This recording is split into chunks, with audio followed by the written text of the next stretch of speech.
Beers and Banter, episode 3. Welcome. Big Red. We're back at it. Another week. We survived. They haven't taken us off the airways yet. Still up there. Another monster weekend of sport. It was. How are we going to get through it all? Titans. It's a full-time job, mate. It starts Thursday night and goes all the way through to Sunday. Finishes Sunday night. Phenomenal. Motor racing, NRL. Lucky we've got 3 TVs in the house. I'm going to need to put one of those man cave walls in, I think. Yep. Yeah, definitely. Righto, we'll kick off NRL. Do we have to? Queensland teams? All 3 beaten. I'm going to be honest. After Friday afternoon, I didn't really watch any. I couldn't stomach any more NRL after the Titans got thumped on Friday half. They haven't improved, have they? I'm not going to denounce them yet. I'm going to give them another week. One more week. What do you reckon? Well, I haven't seen any improvement. What's going on there? I don't know.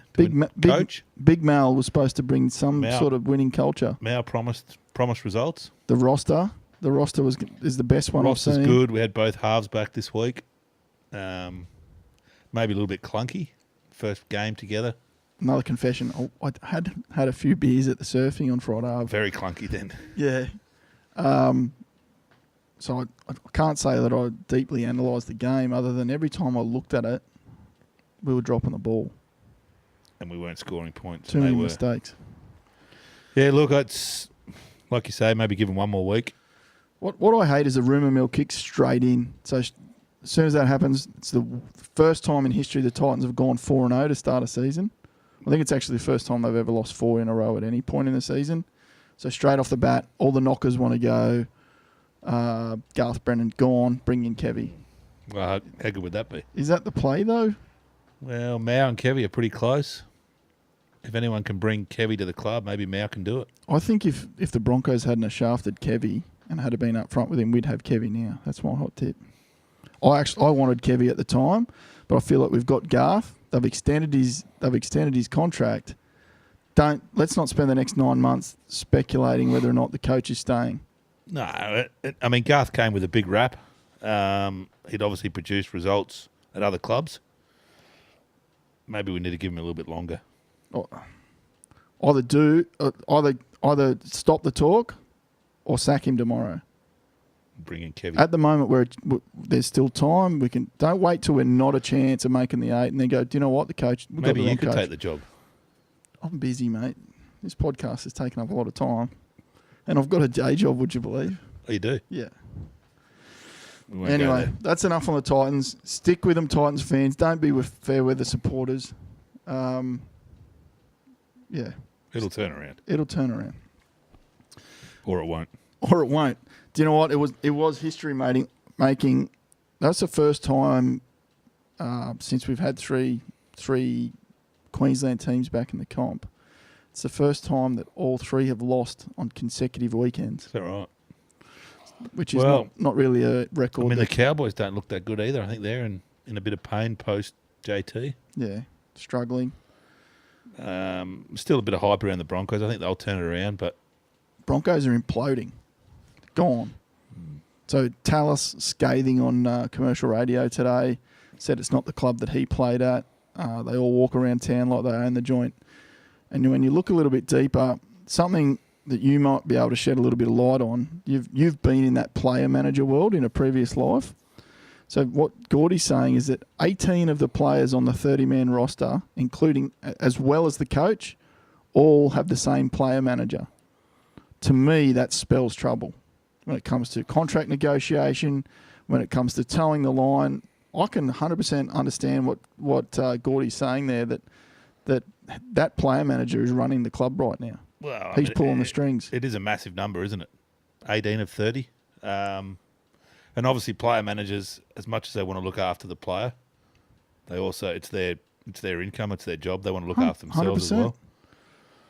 And yeah, I mean it's hard to say that there's anything going on there, but it doesn't read well. I heard late this afternoon, I can't confirm this, so don't take it as fact, but I believe it's the same player manager that was responsible for the DCA backflip from the Titans too. And at the time, he had players at the Titans who then left after DCE backflipped. Does the same player manager look after Jimmy the Jet Roberts? I'm not He's sure. probably but busy today.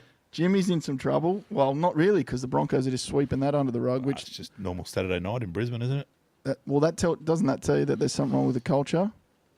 Guy's got to be carried out of a nightclub. He's supposed to be in rehab for an Achilles injury. Shouldn't be drinking. He has a drinking problem as well. Not good. And the Broncos' response is, "Oh, he made the wrong decision, but we're not going to punish him." Please. It's typical Broncos. Sweep it under the carpet. Something wrong there. Before we move off them, Pengai Jr. late hit. That's play on for me. No. If you watch it in real time, play on. He had his back turned. Yeah. It was clearly late, and it hurt. Can't do that. Oh, it hurt, did it? We're not playing touch footy. Well, he was down for a while, wasn't he? That's the point. Not when he's got his back turned. Yeah. And it's late. Righto. The ball had landed at the next player, I think. Probably 20 years ago it was play on. Well, I just sometimes worry that just because Joey comes out and says, "Oh, we've got to protect the halfbacks," that everyone blows up. Next minute, he misses 2 weeks, and it's like, well, he was given a job to go out there clearly by the coach and ruffle Cooper Cronk up. Well, there's penalties given for a lot lesser hits on halfbacks, isn't there? Yeah, they were blowing up about one of the ones in the Titans now. I think it was Mo maybe that hit one of the kickers. I don't think he was diving at the legs like others. I think he was going in for a tackle, but they were making a big deal out of that as well. Yeah, but there's no doubt that they're trying to protect the halfback. It's probably a good thing. You know, I would say we do want people of all shapes and sizes playing the game. So if big guys beating up little guys, probably not a good look. You'll still a chance. I don't think so. Val Holmes. Willie or won't he? He flew back into Australia today, tight-lipped. A little bit of mail around that Minnesota and Cleveland might be the two leading chances to get his signature. Yeah, righto. Apparently very impressive in the trials over there. So time will tell. We did have a funny video that we wanted to play, but I don't think we'll play it. Probably not this time of night. Do yourselves a favour, folks, and just look up the NFL Combine on YouTube. There's some good videos on there. That's about all for NRL. Trent Merrin may be coming home. Yeah, I did hear that. That was late news today. Yeah, I did hear that. Homesick, apparently. Is he? Yeah. What's he been over there? 3 months? 3 months? 3 or 4 months, yeah. Good chance. So much for the long year contract. Fair, 3 or 4 year contract. Yeah, good, lucrative contract, homesick, fair chance to replace Jack the Bellin back at the Dragons. Stay tuned. Righto, what do you got for us? What about now, the Suns? Yeah. Got the Suns jersey on again? I don't want to hear about the Suns. I think you've got to hear about it. Time for you to jump off the Titans and onto the Suns. I'm not a fan. How about next week? If the Titans lose again next week, you've got to do the podcast in the Suns jersey. You've never wore one before, and you'll probably never wear one again. If the Titans lose and the Suns keep their win streak alive, I'll wear that stinky jersey next week. Okay. You're on. What else is happening? A bit of late news came through. Dusty Martin just possible out for 2 weeks now, suspension. Also, I don't know whether you saw his gesture on camera. He was just waving to someone, wasn't he? Yep. Waving, you could say that. We maybe need to leave that and let the viewers go and look that up. But yeah, he's in a bit of trouble. Possible 2 weeks. The Melbourne Demons, one of the favourites at the start of the year, 0-3, and big trouble. They've got another big game this week, Sydney in Sydney, so potentially going to be 0-4, and some trouble there. Obviously, the Suns win again. Potentially could be 3 from 3. They lost at round 1 by 1 point, so they're looking all right. Yeah, I mean, they haven't played any of the real top sides yet, but their pressure's up.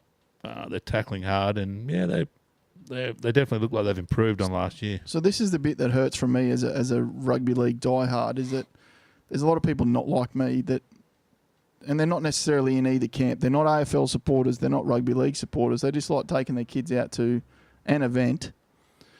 And when the Suns string 2 wins together, and they haven't won many games in the last 5 or 6 years, they string 2 wins together, and all of a sudden everyone's jumping off the Titans. Everyone's pulling their jerseys out. And yeah, everyone's pulling their jerseys out. And I don't know, that's a bit that hurts as far as the Gold Coast is full of those sorts of supporters or potential supporters that they're not necessarily aligned to one code. They just want to go out and watch a good game. And the NRL could hurt from this. That's why Yeah, I mean, we've touched on it before in podcasts, but the Gold Coast is renowned for the public only get behind teams when they're winning. Correct. And if they're not winning, the numbers drop away, the supporters don't go to games. It's very fickle up here. We've obviously had a lot of teams fold on the Gold Coast. The Suns, ultimately, it's a big year for the Suns. They need to really start winning some games. definitely. And I think the Titans have got to get back to where they were 5 or 6, 7 years ago. The Titans have got the roster to do it.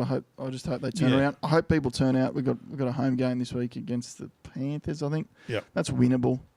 Let's just get out there, support them, and hopefully we're talking about a Titans win next Monday. And you're not wearing the Suns jersey. And I'm not wearing that Suns jersey. Soccer. We've gotten a bit of grief over not covering soccer. Yeah, so apologies to the millions of fans worldwide that we Hundreds. offended, maybe hundreds even last week. Obviously, it's a fairly big game. I don't think it needs this podcast to pump it up, but apologies to our soccer followers. So I'm going to give a few shout-outs here, a few scores. Palm Beach Under-6 Red had a hard-fought win on the weekend at 4-3. 4-3, good game. Yeah. You Apparently, got the goal scorers' names there, or I yet don't. to come through? No, I don't. Sorry. Have that for you next week. And good luck to the Logan Lightning. They've got an FFA match this Saturday. Big one. Yeah, so stay tuned. I think the Ballina Under-12s had a win on the weekend too. And the Coomera Under-8s got up again, unbeaten 3-0. Well done. Coomera Aqua flying. They're on a Under-8s. streak. They are. 3 big wins. That's soccer done. V8s. First win for the Shane Holdens. Van Gisbergen. SVG is Back. first win for the Holdens down there in Tasmania. Good signs. Finally got one So past they've got the the new Mustangs. rules now? Yeah, I had to sort of look it up. Parc Fermé, it's called. Basically, the car they qualify in, they've got to leave the settings the same, and that's how they race. So I think they're allowed to top up maybe fluids, Yep. petrol. I'm not sure about the tyres, but they can't go and make a heap of And changes. this was the first race First under race. those rules. Yeah. Well, it works for Shane, doesn't it? So immediate results for the Holdens. Mm. Locally, on the weekend, Surf Life Saving, Aussie titles, big weekend for Surf Life Saving. Not getting a lot of media coverage, which is a shame. Is there a more Australian sport than Surf Life Saving? Not in the Gold Coast. I'd love to see it go back to its Were glory you down days. there in your budgie smugglers? I missed it. I had the tool belt on round home Did you? yesterday. Yeah, had a list of jobs to do. But Shannon Eckstein retired, so probably one of the greatest Legend of the ever sport. in that sport. He comes second to a young fella in his last Ironman. There was a guy behind him, TJ Hendy. Hendy. Yeah. Name rings a bell. Yeah, the name might ring a bell. I think we'll see more of him over the next few years. And shout out to Bear Rogers and Adam Jeffrey, Tom Trembar, all medaling on the weekend. Some North Burleigh old boys. So shout out to the old fellas A there. couple of your old teammates. Yeah, a couple of the old boys. Or was that in the over 50s? No, mate, they're still in their prime, in their 30s. What else do we have? I mentioned earlier I went down the surfing. So the surfing finished up today. I did. I watched that this morning. Is it Atalo? Italo Ferreira, the Brazilian. He's won the men's. He's won the men's. Quite a good finish. He was actually on the beach when they read out the last wave. I think he needed a 6.93 or something on his last wave. They're all over it. Scored a 7, so won by less than a point.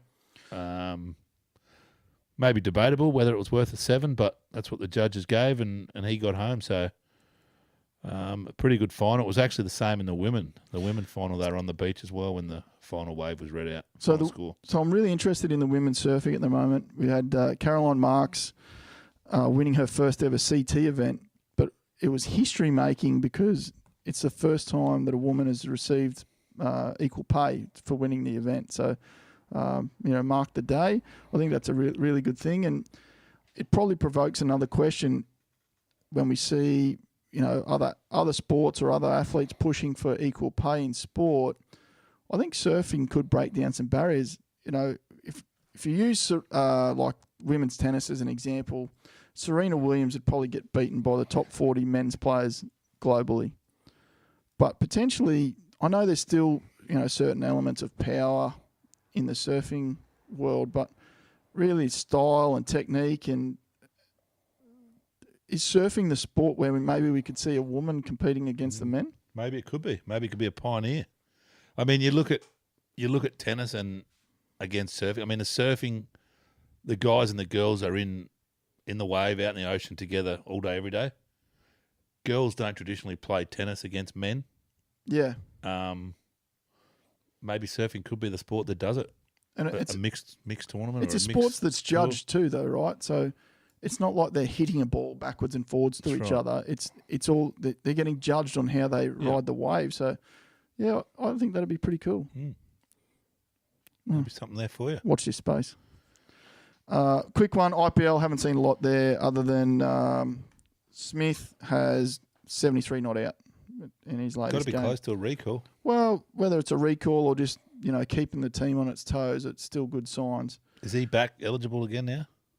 Yeah, he can be picked. Yeah. So there's a bit of controversy in that game, you were saying, Chris Lynn? Well, Chris Lynn, I don't know how many people actually saw it, but Chris Lynn played one onto the stumps, and in the IPL and the Big Bash, the wickets actually light up. So the wickets lit up, and the bail actually stayed on the stump. So it was deemed as not out. It's not out. The stump's got to be broken. Well, the stump's got to come off the wicket. Will be broken to. So not really any controversy. Not really, because the bail's still on the top of the stumps. I mean, it lit up, but the stump never came off the wicket, so not out. Righto, keep moving. NBA shout out Bogut back. The Warriors, and they're going well too. Where he won the championship 3 or 4 years ago. Got a good reception too there from the fans. Yeah, he did. Look, I think he left on good terms. They didn't want to let him go when they did, but it was a salary or it was a financial issue, so he came back home. Obviously played 2 seasons, I think. Lakers screwed him over too, I heard. There's some issue there. Yeah, I'm not sure about that, but came back for, I believe, 2 years at the Kings, Sydney Kings. Yeah. Probably done wonders for basketball in Australia. Yeah. I think the viewer numbers went up when he was back in the comp. Yep. And I know they sent him on his merry way and with all the best wishes back over to the NBA for a final stint. So. And Russell Westbrook has now averaged a triple-double for 3 consecutive seasons. It's unbelievable, isn't it? Do you reckon he plays from Butt? Individual play, you mean? Yeah, it seems just like a little bit of an individual, like he ticks the boxes. Yeah, maybe. I think a lot of those guys, a lot of those good guys, got a little bit of individuality in their game. You probably need to be that good. Righto. Golf. We said big week. We said it was going to be a big week. Big week. It's for any golfer or any golf fan out there, it's probably the best week of the year, Masters week. Yep. So we're Sunday night, Monday morning over there now. So most of the players will be arriving, or if not just arrived at Augusta for the week. Interesting this morning, actually, young Canadian Corey Connors had his first win. Now, he actually Monday qualified. So on the Monday before the tournament, they have a qualifying event. Yep. And it might be 100 players for generally 2, 3 or 4 spots. So it's reasonably hard to get through. That's tough. So he actually qualified, got through into the main field and went on to win. So first player to do that, I think 2009 maybe. So basically 10 years since anyone's done that. With that win, he actually gets into the Masters field this week. So he'll be making his way from Texas, where they played this week, to Augusta as we speak. So take us through it. You arrive at Augusta. What's waiting for the players in the dressing room?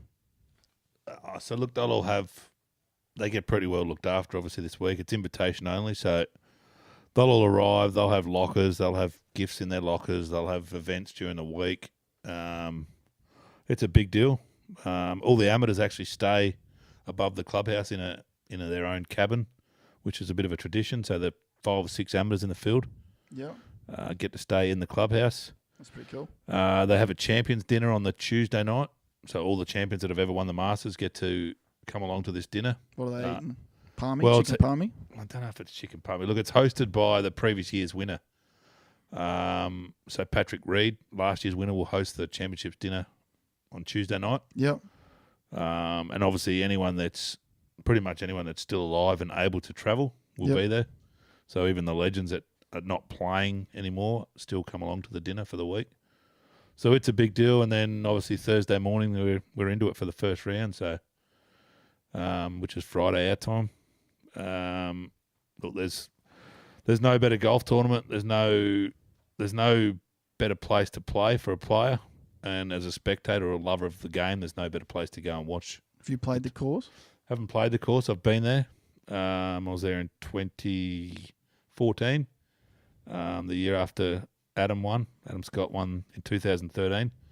So I was lucky enough to go over there in 2014, and it was just, I mean, I watched it on TV from a young kid, and Yep. it was, you obviously envisage what it's like, but when you get there and experience it, it's better than you ever imagined, as anyone that's been there would certainly agree. Who are our big hopes this week? Look, I know Adam's playing well. He's been there having a few practice rounds, so he's feeling good. Mark Leishman's obviously always around the mark in the big tournaments. Jason Day, again, another big player. I know he's been injured and maybe a little bit out of form the last few weeks, but had a win earlier this year, so he's obviously always up for the majors. And then Cameron Smith is a forced Aussie in the field, and he's obviously an up-and-coming, still fairly young guy out there, but got some big performances behind him. So I think we've realistically got 4 good chances. 4 good chances. Yeah. 4 Aussie chances. 4 Aussie chances. Look, outside that, obviously Rory McIlroy's probably the form player of the field.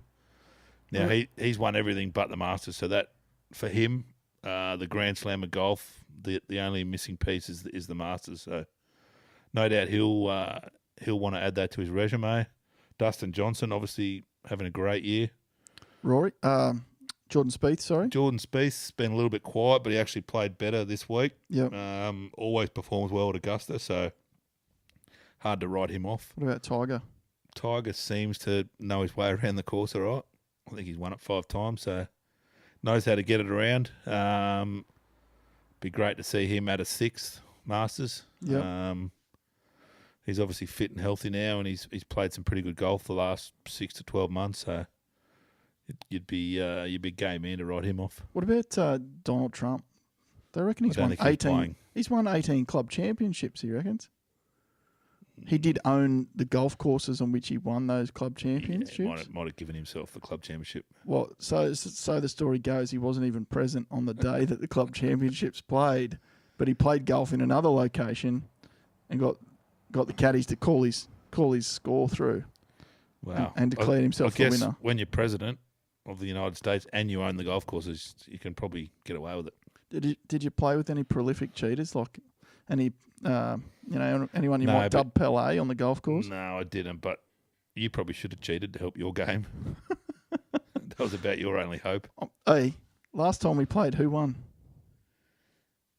I can't remember. And Burrell. And You must have had some good help, did you? our team beat your team. Your team beat me. Hey, potato, mate. We covered you. Well done. What was the most impressive thing about my golf swing? There wasn't much. There wasn't anything impressive, probably, is the right words. But, look, I think if anything, the best advice I could give you for your golf swing would be take up lawn bowls. I was a junior bowler back in the day.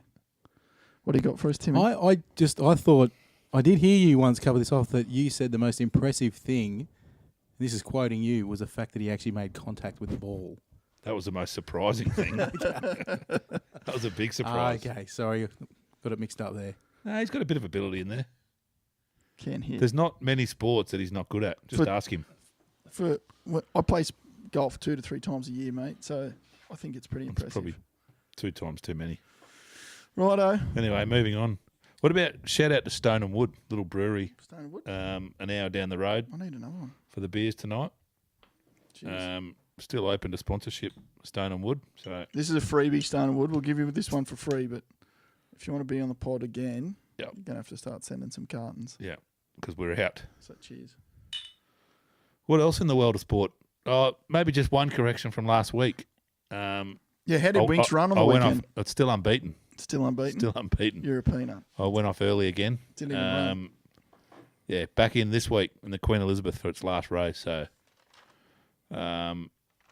Randwick or Rosehill, not sure where they're at this week, but it'll be pumping. It'll be sold out. The gates will be closed, and everyone will be there to see Winks go out in the fairy tale. So what about science update, or have we got a Netflix update this week?